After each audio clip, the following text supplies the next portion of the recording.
The Chunin exams arc is widely remembered as one of the most iconic moments in anime history. In it, we see Naruto's beloved characters facing intense and dangerous battles in their quest to earn the title of Chunin and advance in their journeys as ninjas. Without a doubt, it was an arc of enormous impact and remains one of the fans' favorites. But this raises an interesting question. Why have we never seen other similar exams? If ninjas need to go through an evaluation to become Chunin, wouldn't it be logical for there to be a similar process to reach the Jonin level? As with many elements of this universe, there are two possible answers. One within the story itself, and another related to the author. The explanation outside the story: why didn't Kishimoto create a Jonin exam? The Chunin exam was simply epic, one of the most exciting arcs of all time. However, imagine if Kishimoto had decided to repeat that formula right after. Honestly, that would have been a mistake. Not that tournament arcs are bad, and far from it, they're usually exciting, but too many of them end up making the narrative predictable and tiring, losing the impact that the first one had.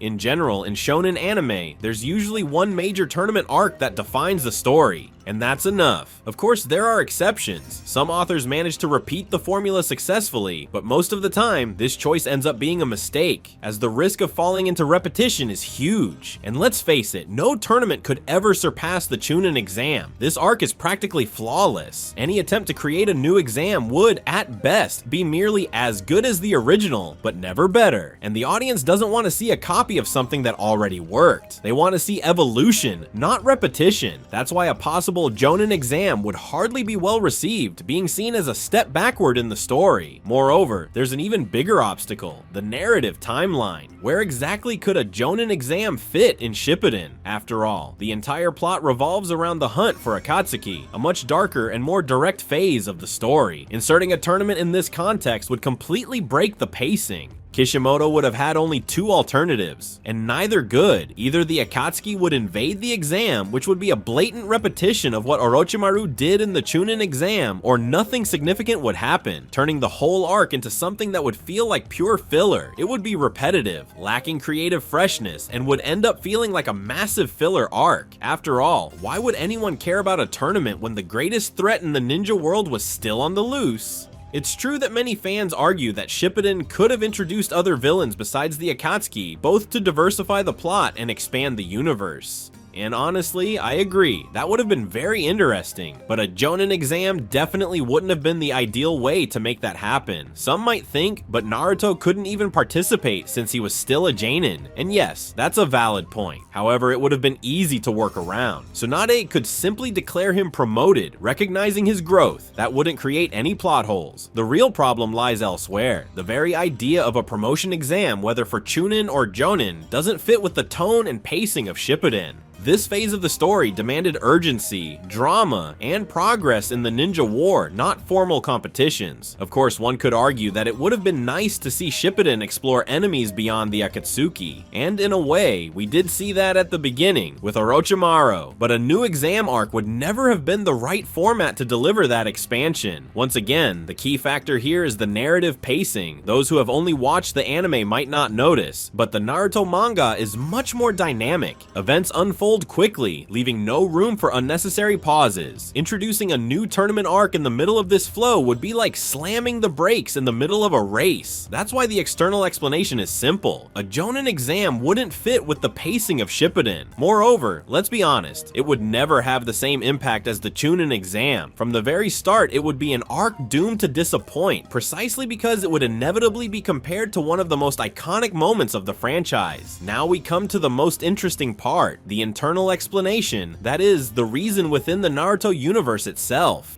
It's worth clarifying a common misconception here. Many fans believe that shinobi ranks aren't that important, but that's far from the truth. Becoming a Jonin is extremely significant and extremely rare. The average ninja, the one who participates in regular missions and fights in wars, rarely reaches this level. This title is reserved for the absolute elite. The very meaning of the term reveals this. Jonin literally means high-level ninja, a status reserved only for the most talented and experienced. In other words, Jonin are the best of the best, and that's exactly why there are so few of them in the entire ninja world. There are no official numbers, but you can get a good sense by looking at the army formed during the Fourth Great Ninja War. About 95% of the shinobi present were Chunin, while only a small fraction had reached the rank of Jonin. Progression in the ninja world follows a clear path. You graduate from the academy as a genin, and if you demonstrate skill and survive missions, you become a chunin. Most ninjas, like Iruka himself, remain at this level for their entire lives. Only the most exceptional, with talents and accomplishments beyond the ordinary, reach Jonin. The problem is that our perception is distorted when we get to know the most powerful characters in the Naruto universe, especially in Shippuden. Naruto in Sage Mode is already a force of nature, while Sasuke from the very beginning of the series demonstrates a level completely off the charts. And the enemies? They are S-rank criminals, individuals so dangerous that they surpass even many Kagis. Because of this, it's easy to fall into the impression that being a Jonin